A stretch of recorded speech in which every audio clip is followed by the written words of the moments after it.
Olá pessoal, aqui é o professor Railson e hoje nós estaremos aí apresentando aí, trabalhando uma, uma questão muito interessante que trata da equivalência de capitais, tá? Que é um problema muito interessante. Na verdade, a equivalência de capitais ela é o marco, né? É o marco inicial do estudo da matemática financeira. Então essa questão ela está sendo encontrada no livro do Morgado, tá? Do IMPA, o volume da coleção do professor de matemática. Então,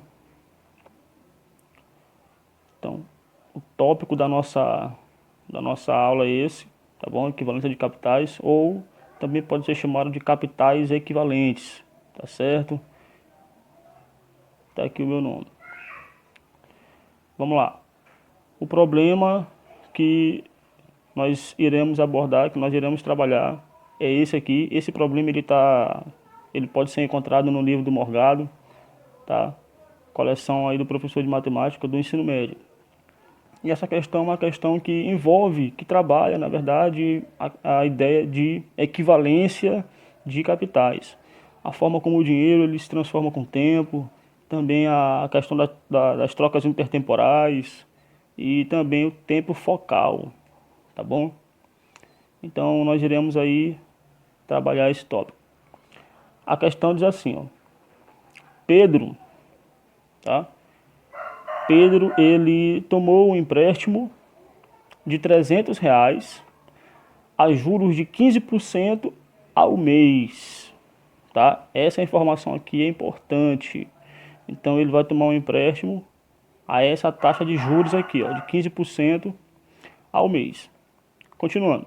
2 meses após, Pedro vai pagar R$ 150 e um mês após esse pagamento, que pagamento? O de 150. Então vamos lá. 2 meses após ele vai pagar o que? Ele vai pagar R$ 150. E um mês após a esse pagamento ele vai liquidar, ou seja, ele vai concluir o seu débito. Então a pergunta que não quer calar: qual o valor desse último pagamento? Então, ou seja, qual o valor que Pedro vai pagar nesse terceiro pagamento? Então veja bem, nós temos uma ideia aí de equivalência de capitais.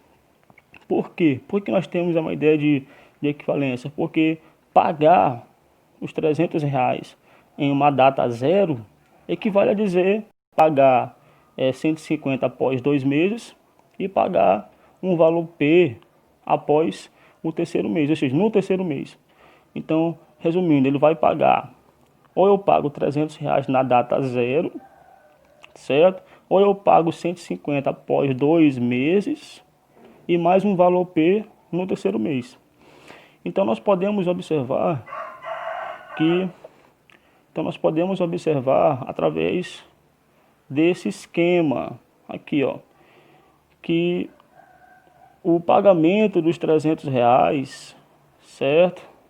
Ele pode ser pago, os R$ 300, ele pode ser pago na data zero, tá? Ou esse mesmo dinheiro, tá? Ele pode ser pago de 3 formas diferentes, né? Na data zero,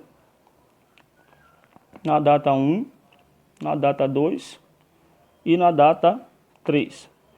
Só que Pedro escolheu essa daqui é a primeira forma, tá? Essa daqui é a segunda forma.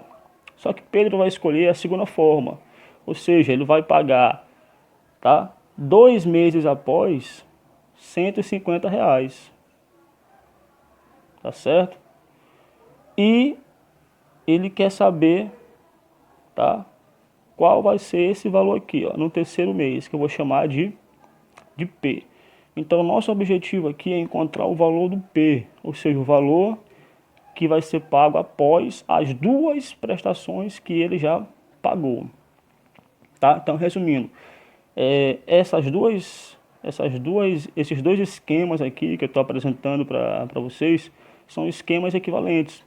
Por quê? Porque pagar R$ 300 na data zero equivale a pagar R$ 150 após 2 meses, mais um valor P no terceiro mês. Então, como é que nós vamos encontrar esse valor aqui? Tá bom? Então, para isso, nós vamos entender aquela ideia do valor futuro e do valor presente, das trocas intertemporais. O que é isso? Então, veja bem, se o teorema principal da equivalência de capitais é justamente esse, tá, pessoal? Que eu posso transformar o valor presente no valor futuro e o valor futuro no valor presente, com base na variação, né? Que é aquela variação de 1 mais i elevado a n. Então, o que eu estou querendo dizer é isso aqui, ó. Deixa eu só melhorar mais essa questão. O que eu estou dizendo para você é o seguinte, que o valor futuro, tá? Se eu quiser sair do valor futuro, tá?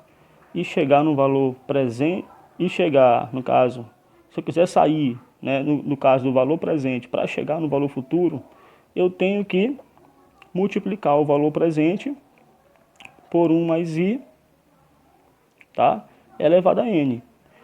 Então, a ideia da equivalência de capitais é justamente essa, que se eu estou no valor presente e quiser chegar no valor futuro, eu multiplico o valor presente por 1 mais i elevado a n. E a recíproca é o contrário. Então, se eu quiser sair do valor futuro e chegar no valor presente, eu divido o valor futuro por 1 mais i elevado a n. Então, vamos lá. Se eu quiser encontrar o valor futuro, ou o valor presente, né, eu vou dividir o valor futuro por 1 mais i, tá? Por 1 mais i por 1 mais i elevado a n. Então, resumindo, é exatamente, basicamente isso que nós iremos fazer, ou seja, o valor presente se transformando em valor futuro e o valor futuro se transformando em valor presente, tá certo?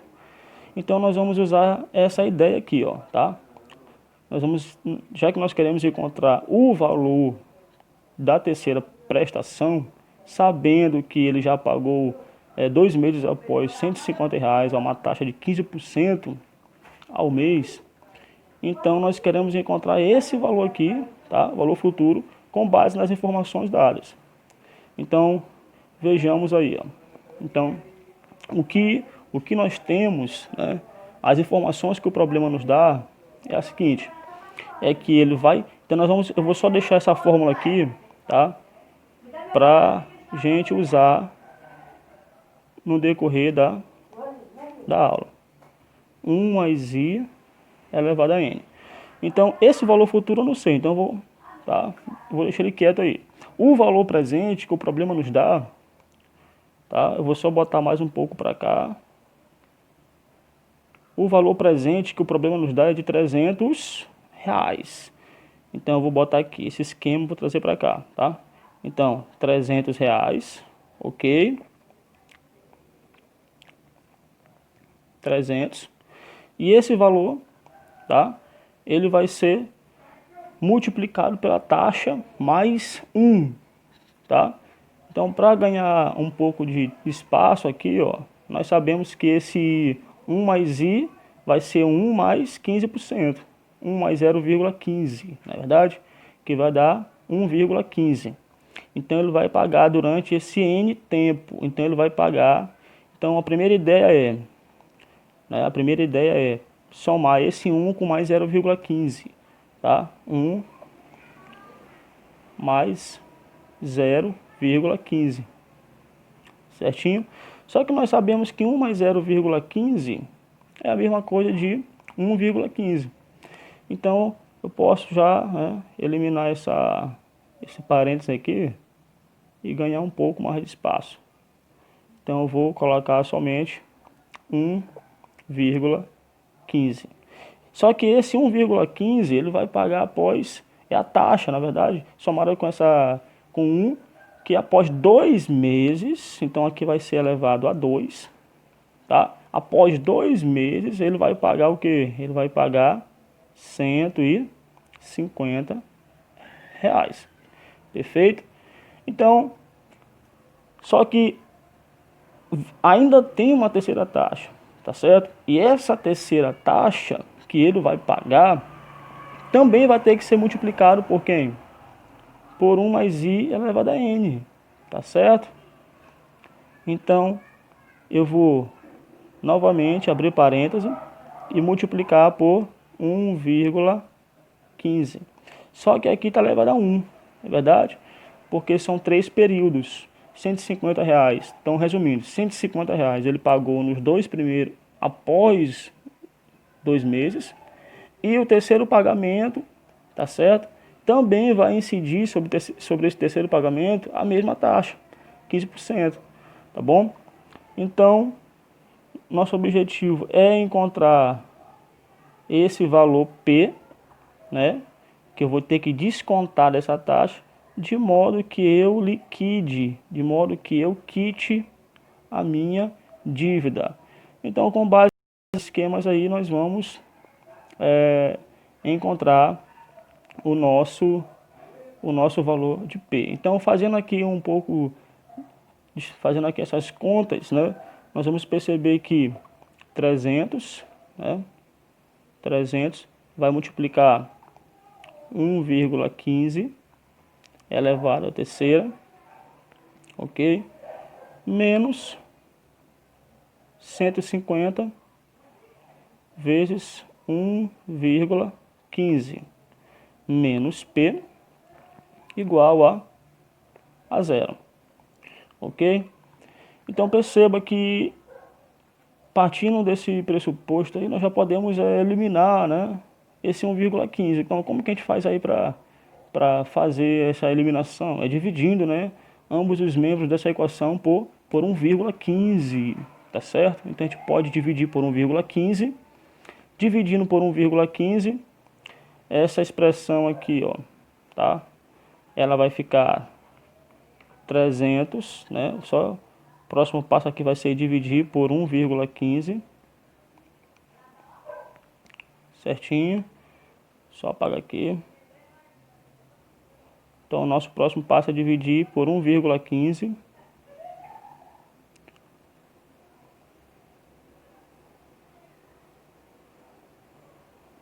Ok.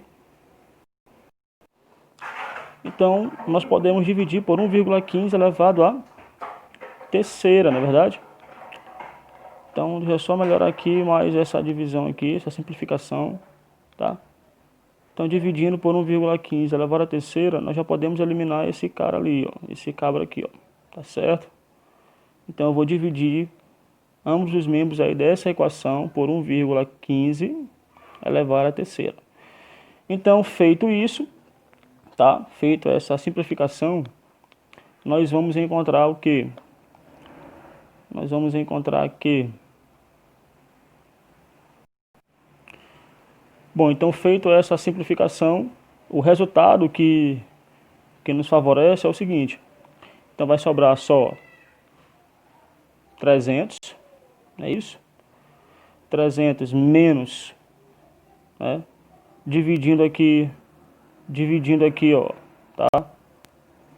Fazendo essa divisão aqui do 150, tá? 150 vezes 1,15 dividido por 1,15 a terceira, né? Esse subtração de expoentes aqui, ó, na verdade, potência, conserva o sinal do maior. Então vai ficar o expoente negativo e vai para debaixo do denominador, né, debaixo da fração lá. Então vai ficar no denominador. Então vai ficar menos 150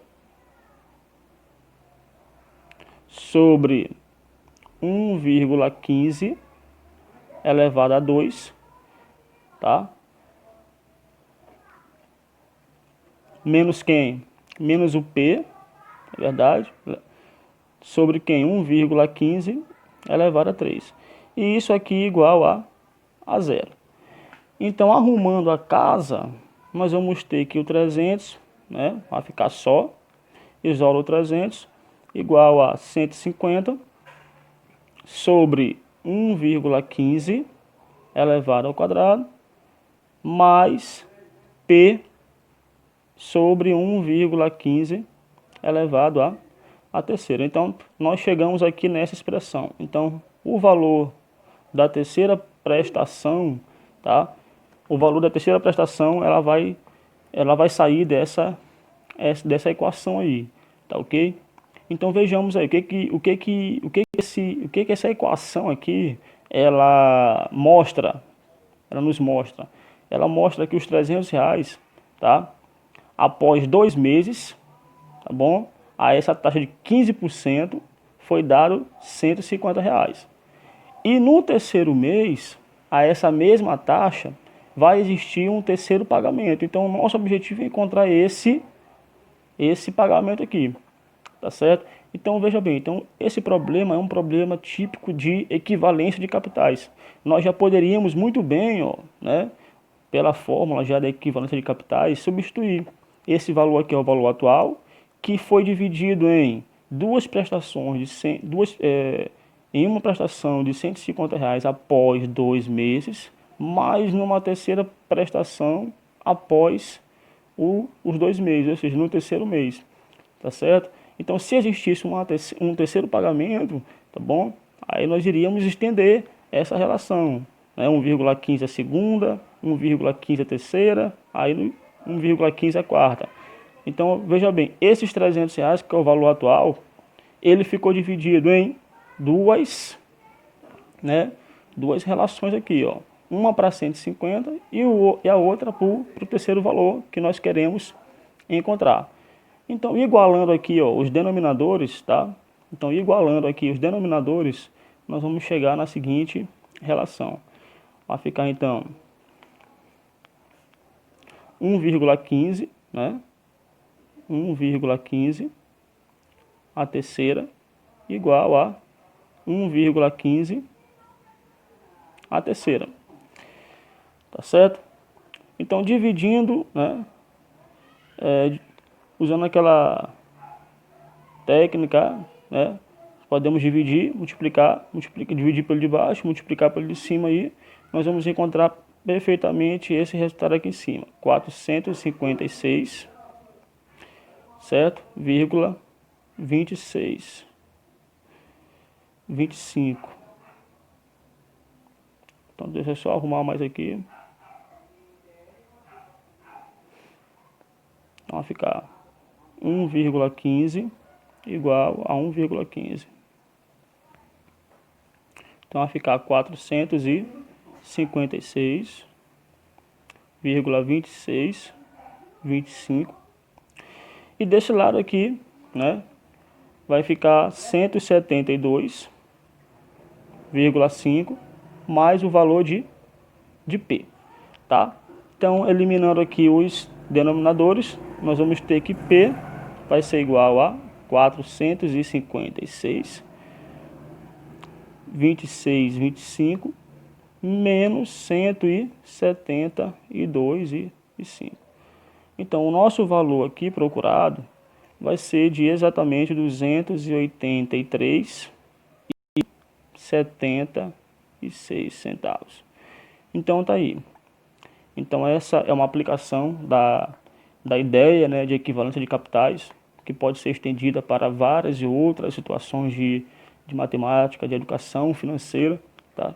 Que usa a ideia aí de juros, de acréscimos, tá?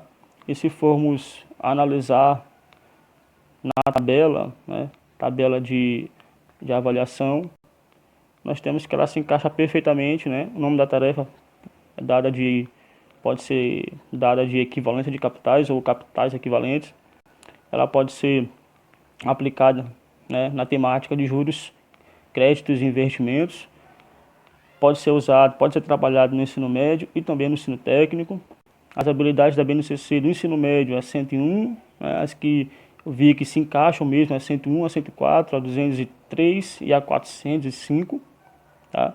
E do ensino fundamental a F05MA06, né, a F06MA13 e a F07MA02. Então, o objetivo da atividade é utilizar estratégias, conceitos e procedimentos matemáticos para interpretar situações científicas, econômicas do cotidiano ou tecnológicas.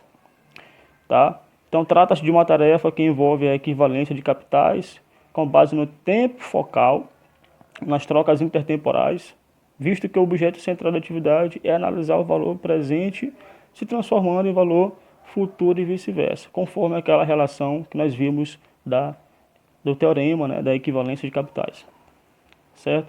Então, as sugestões que podem ser utilizadas, né, é fazer uso da calculadora quando necessário, introduzir a relação matemática de juros compostos, transformando o valor atual em valor futuro e vice-versa, fazer uma tabela de comparação do valor futuro do dinheiro antes e depois do acréscimo e mostrar ao aluno. Fazer um experimento entre os alunos para ver diferentes situações e escolher a mais vantajosa. Tá, ok? Então essa é uma aplicação aí, tá, tirada do livro do Morgado, coleção do professor de matemática sobre matemática financeira, utilizada aí na ideia de equivalência de capitais. Um forte abraço e até a próxima.